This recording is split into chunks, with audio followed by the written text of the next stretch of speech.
Welcome back to my channel, guys. So today we're going to talk about the M4 GP19 exhaust, and also my bike is due for service today, so we'll go get the service done and also change the exhaust.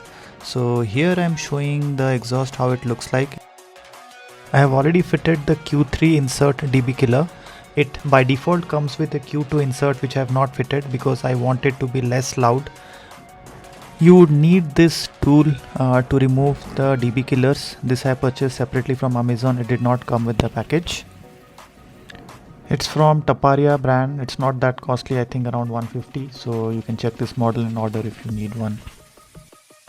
The exhaust also comes with this instruction which shows how to remove the DB killer ring, and there are diagrams also showing how it is removed. So it's pretty straightforward. You can remove it yourself.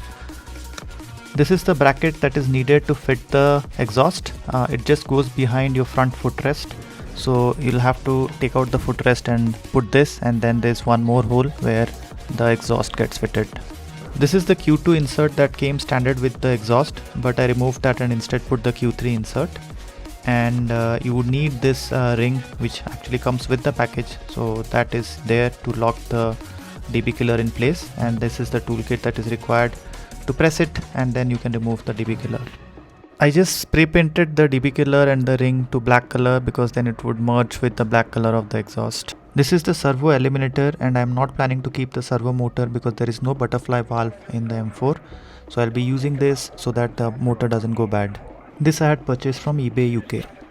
I'll tell you the costs. The Servo Eliminator costed me 7,000. The exhaust with the Q2 insert which came by default costed me 43,000, but I wanted the Q3 insert, so I paid 6,000 extra and a total of 49,000.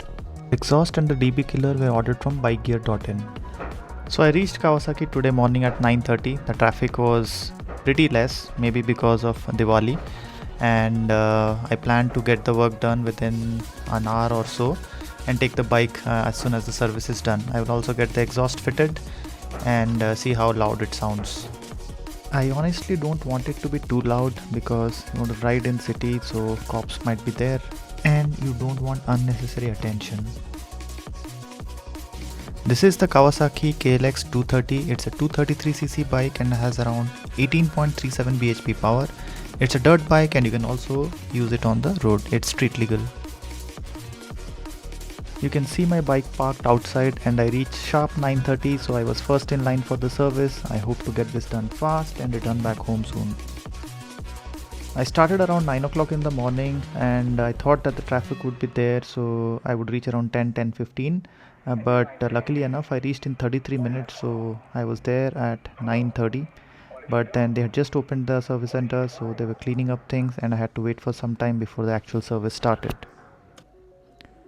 There was not much crowd, so I just waited in the customer lounge, maybe just watching YouTube videos and all to pass my time. And there were some gears here, but we didn't have a lot of merchandise to look at.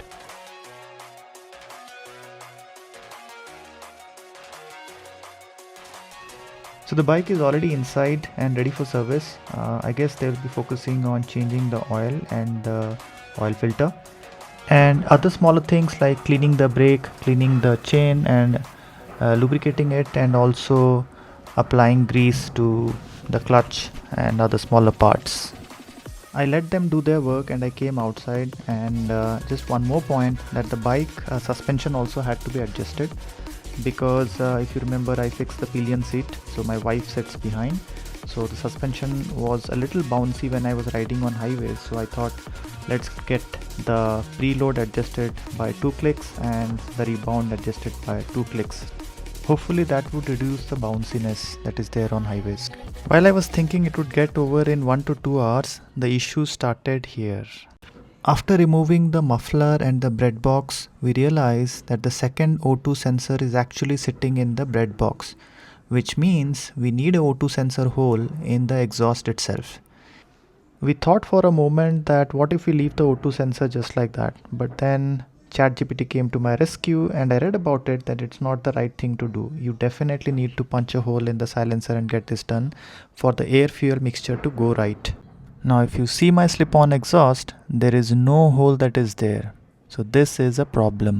But Every problem has a solution, isn't it? So we went to a shop nearby who does welding and punching the hole. So it's a small shop, but he was able to get this done in 2 to 3 hours. So I was supposed to get the service done and go home within 2 hours, but things never go the way you plan it. And I was almost sitting there for 4 to 5 hours by now. And here it is, the part is already ready. It has been bolted and it's done well. He will also spray paint it a bit to make it black color. So that's the only thing that we were waiting for, and it's already 4:30. So we have fixed the exhaust. It looks super neat. We did not remove the servo motor wires completely. We kept it there and he would zip tie it in some time. So that was all from the service center. I came back home and now let's see how it exactly sounds.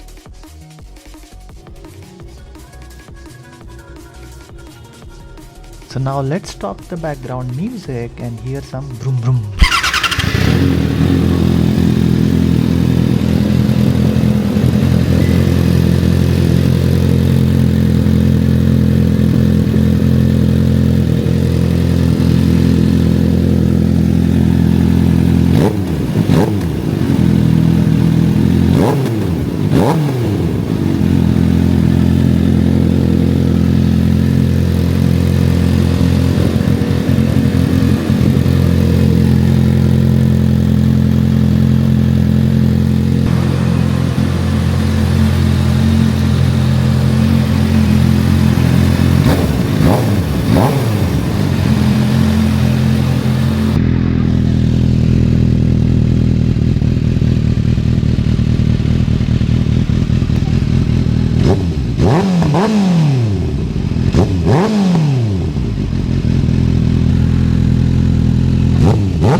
So it was really late, around 7, and I was really exhausted to go to the highways and record the bike exhaust. I'm trying to show you here a sample of it in my parking, so don't judge me for that.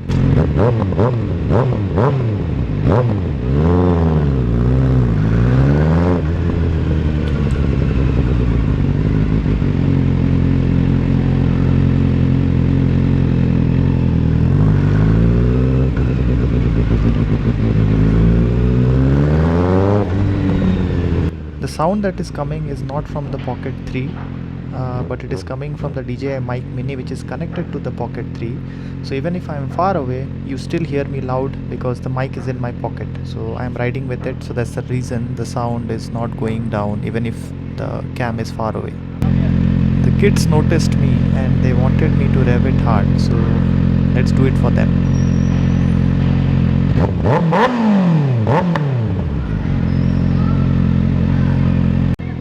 So that's all for today, guys. That's a lot of vroom vroom that we did, but thank you all for watching, and we'll see how it goes on highways on higher revs. And I actually weighed the muffler, the breadbox and other components. It's around 7.3 kgs. That's pretty heavy. The M4 GP19 is around 3.17 kilos, so we almost saved 4 kilos there. So guys, that's all for today. Thank you for watching and have a good rest of the day. And do like and subscribe if you like this channel.